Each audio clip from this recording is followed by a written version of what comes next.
Vision ২০৩০ পরিকল্পনার আওতায় ২০১৮ সাল থেকে নাটক সিনেমার উপর থেকে নিষেধাজ্ঞা তুলে নেন সৌদি যুবরাজ মোহাম্মদ বিন সালমান। বিনোদন জগৎ থেকে ৩.৫ দশকের লম্বা নিষেধাজ্ঞা তুলে নেয়ার পর দেশটির সিনেমা হলগুলোতে ক্রমাগত বাড়ছে দর্শকের সংখ্যা।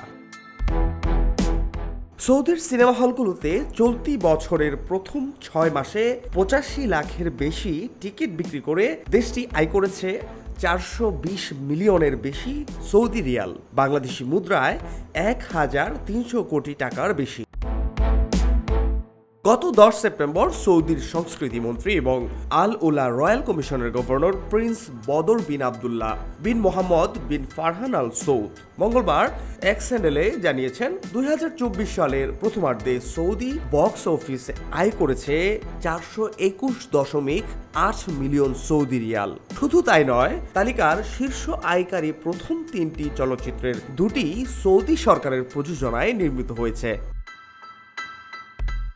নিষেধাজ্ঞা তুলে নেওয়ার আগাম খবর পেয়ে প্রযোজনা প্রতিষ্ঠান তৈরির কাজ শুরু করেন ৩ সৌদি যুবক আল ফাদান, ইব্রাহিম আল খাইরুল্লাহ ও আলী খালতামি। তারা একসাথে প্রতিষ্ঠা করেন তেলফাজ 11 নামের প্রযোজনা প্রতিষ্ঠান। ৬ বছরের মাথায় তেলফাজ 11 সৌদি আরবের অন্যতম প্রধান প্রযোজনা প্রতিষ্ঠানের স্বীকৃতি লাভ করেন।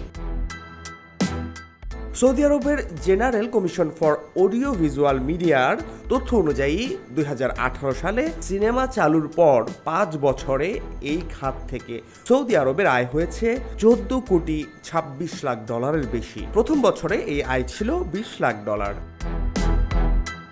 ফাহাদ শাহরিয়ার, খবর সংযোগ।